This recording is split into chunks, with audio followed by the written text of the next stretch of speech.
luta cruel de Luísa para querer obedecer, para impor ao seu coração não pedir nem desejar Jesus.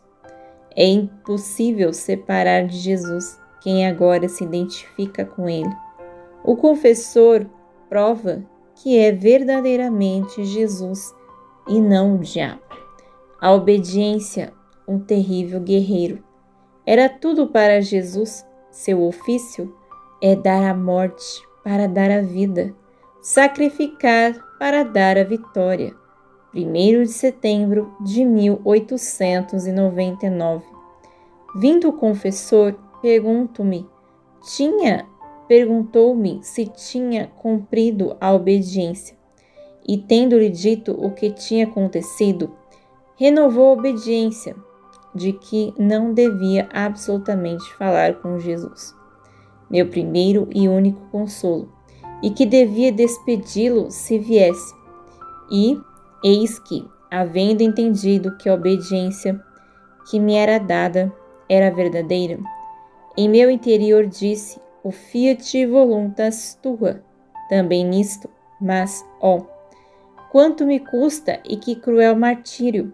Sinto como se um prego me cravasse o coração, que o trespassa de um lado ao outro, e como o meu coração está acostumado a pedir e desejar a Jesus continuamente, tanto que assim como é contínuo o respirar e o bater, assim me parece que é contínuo o desejar e querer a meu único bem. Então, querer impedir isso seria o mesmo que impedir que outro respire ou que seu coração palpite. Como alguém poderia viver? No entanto, a obediência deve prevalecer. Ó Deus, que dor, que tormento atroz!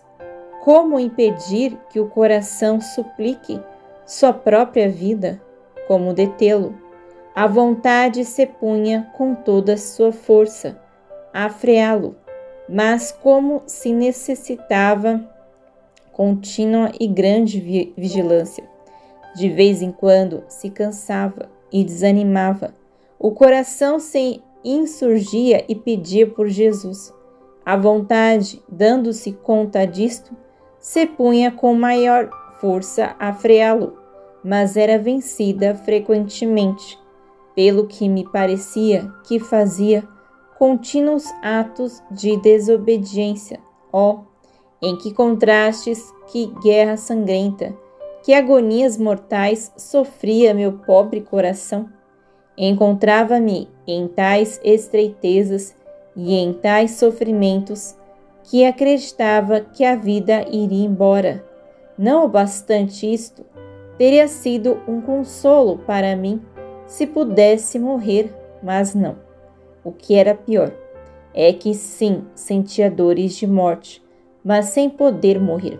Então, depois de haver derramado lágrimas amarguíssimas todo dia na noite, encontrando-me em meu habitual estado, meu sempre benigno Jesus veio, e eu, obrigada pela obediência, lhe disse: Senhor, não venhas, porque a obediência não quer. E ele, compadecendo-me e querendo fortalecer-me nos sofrimentos em que me encontrava, com a sua mão criadora marcou a minha pessoa com um grande sinal de cruz e deixou-me. Mas quem pode dizer o purgatório em que me encontrava? O pior era que não podia me lançar para meu sumo e único bem. Assim, me era negado pedir e desejar Jesus. As almas benditas do purgatório, lhes é permitido pedir, lançar-se e desafogar em direção ao sumo bem, só que lhes está proibido tomar posse dele. A mim não. A mim me era negado até mesmo este consolo. Então toda a noite não fiz outra coisa que chorar. Quando minha débil natureza não podia mais, o amável Jesus voltou em atitude de querer falar comigo, e eu, em seguida, recordando a obediência que quer reinar sobre tudo, lhe disse: Amada vida minha, não posso falar, e não venhas, porque obediência não quero. Se queres fazer entender a tua vontade, vai ter com ele. Enquanto dizia isto, viu o confessor e Jesus, aproximando-se dele, disse-lhe: Isto é impossível para as minhas almas. Eu as mantenho tão imersas em mim que elas formam a mesma substância, tanto que não se pode mais discernir um do outro. É como quando duas substâncias se juntam, uma é fundida na outra e depois, mesmo que queira separá-las, até mesmo pensar nisso é inútil. Portanto, é impossível que minhas almas possam ser separadas de mim. E havendo dito isto, foi-se embora, e eu fiquei mais aflita do que antes. O meu coração batia tão forte que sentia abrir-me o peito. Depois disto, não sei dizer como, encontrei-me fora de mim mesma e esquecendo-me, não sei como, da obediência recebida, virei pela abóboda do céu chorando, gritando e buscando meu doce Jesus, quando de repente ouvi chegar, lançando-se em meus braços, todo cheio de amor e definhando. Mas logo me lembrei do mandato da ordem recebida e lhe disse: Senhor, não me queiras tentar esta manhã. Não sabes que a obediência não quer? E ele: mandou-me o confessor. Por isso vim. E eu: não é verdade? És porventura algum demônio? E me quer enganar e fazer-me faltar obediência. E Jesus: não sou o demônio. E eu: se não és demônio, façamo-nos juntos o sinal da cruz. E os dois nos marcamos com a cruz. Depois continuei dizendo-lhe: se é verdade que o confessor te enviou, vamos a ele, a fim de que ele mesmo possa ver se és Jesus Cristo ou bem o demônio. Então poderei estar segura. Aí fomos ao confessor. E como Jesus estava em forma de menino, o dei em seus braços, dizendo-lhe: Padre, veja por si mesmo, é meu doce Jesus ou não? Agora, enquanto Jesus bendito estava com o Padre, disse-lhe: se és verdadeiramente Jesus, beija a mão do confessor. E em minha mente pensava que se fosse o Senhor, teria feito essa humilhação de lhe beijar a mão. Mas se fosse um demônio, não. E Jesus a beijou, mas não ao homem, senão ao poder sacerdotal. Depois disso, parecia que o confessor o jurava para ver se era o demônio, e não encontrando, tal me devolveu. Mas com tudo isso,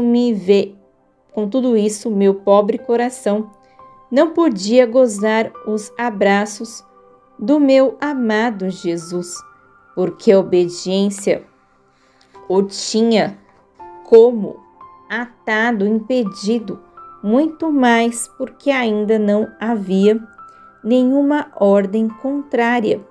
Por isso meu coração não ousava desabafar, nem sequer dizer uma palavra de amor.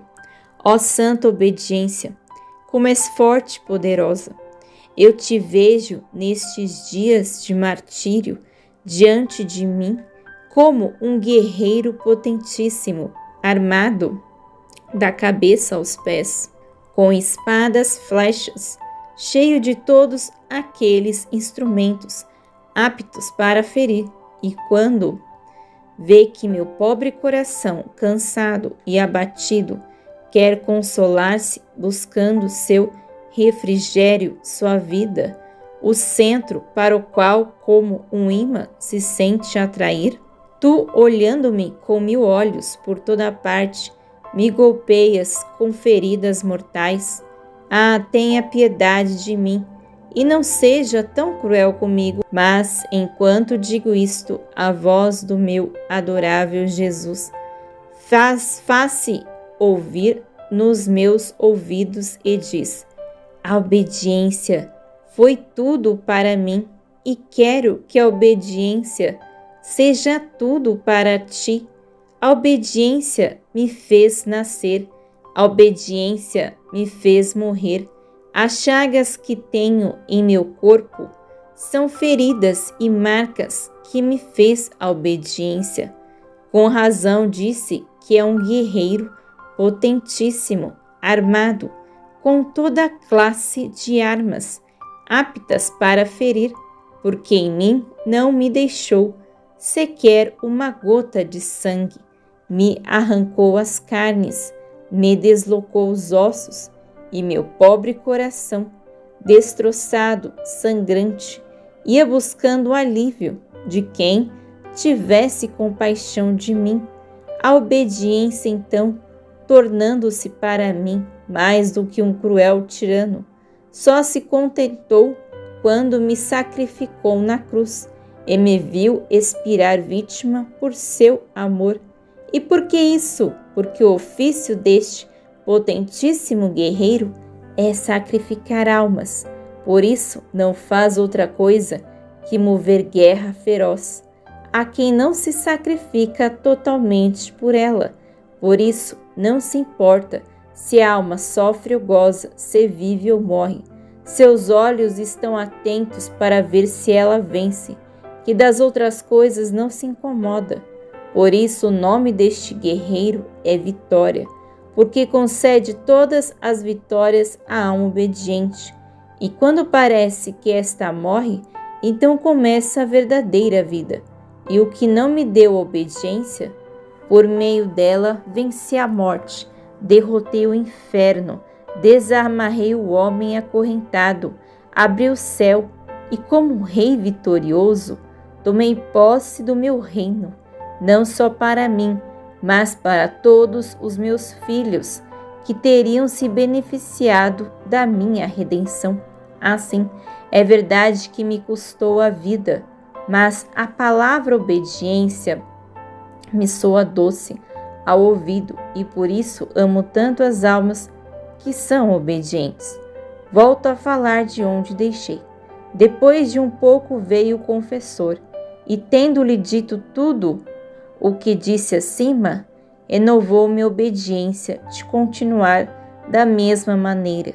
Tendo-lhe dito: Padre, permita ao menos dar liberdade ao meu coração de pedir por Jesus, de chamá-lo, que a obediência de lhe dizer quando ele vier, não venha e não posso conversar, façam, e ele faça o que puder para detê-lo, e quando não puder, então dê-lhe liberdade. Nas penas é necessário sempre pensar na paixão de Jesus. Assim nossas dores nos parecerão leves e os menores defeitos os veremos graves. A obediência, 2 de setembro de 1899. Agora, com esta obediência um pouco mais mitigada, meu pobre coração, depois de morto, começava a reviver um pouco, mas com tudo isto não deixava de estar dilacerado de 1000 maneiras, porque a obediência, quando via que o confessor se detinha um pouco mais em busca de seu Criador, como se quisesse repousar nele, porque estava sem forças, vinha-me atacar e com suas armas me feria inteira. E além disso, ter que repetir aquele refrão, quando o bendito Jesus se fazia ver: não venhas, não posso conversar, porque obediência não quer. Não era para mim o mais atroz e cruel martírio? Então, meu doce Jesus, encontrando-me em meu estado habitual, veio e eu lhe manifestei a ordem recebida, e ele foi. Uma vez, enquanto eu lhe dizia: não venhas, que a obediência não quer, Disse-me: minha filha, tenha sempre diante de tua mente a luz da minha paixão. Porque ao ver minhas acerbíssimas penas, as tuas te parecerão pequenas, e ao considerar a causa pela qual sofri tantas dores imensas, o pecado, os menores defeitos te parecerão graves. Por outro lado, se não te olhares em mim, as menores penas te parecerão pesadas, e os defeitos graves os considerar como nada. E desapareceu. Depois de algum tempo, veio o confessor, e tendo-lhe perguntado se ainda devia continuar esta obediência, disse-me: não, pode dizer-lhe o que quiser e tê-lo quanto queira. Parece que fui deixada livre e já não tenho tanto que lidar com este guerreiro tão potente. Caso contrário, desta vez se teria tornado tão forte que me daria morte, mas me teria feito um grande ganho, porque me teria unido para sempre ao sumo bem, e não a intervalos, e ter-lhe-ia agradecido. Aliás, ter-lhe-ia cantado o cântico da obediência, ou seja, o cântico das vitórias. Assim teria rido de toda sua força. Mas enquanto dizia isto, diante de mim apareceu um olho resplandecente e belo, e uma voz que dizia: e eu ter-me-ia unido a ti e ter-me-ia agradado em rir, porque teria sido minha vitória. E eu, ó querida obediência, depois de nos termos rido juntos, ter-te-ia deixado aos portões do paraíso para te dizer adeus, e não mais até logo, e assim não teria que lidar mais contigo, e teria cuidado muito bem de não te deixar entrar. Livro do Céu, volume 2, escrito Serva de Deus, Luísa Picarreta.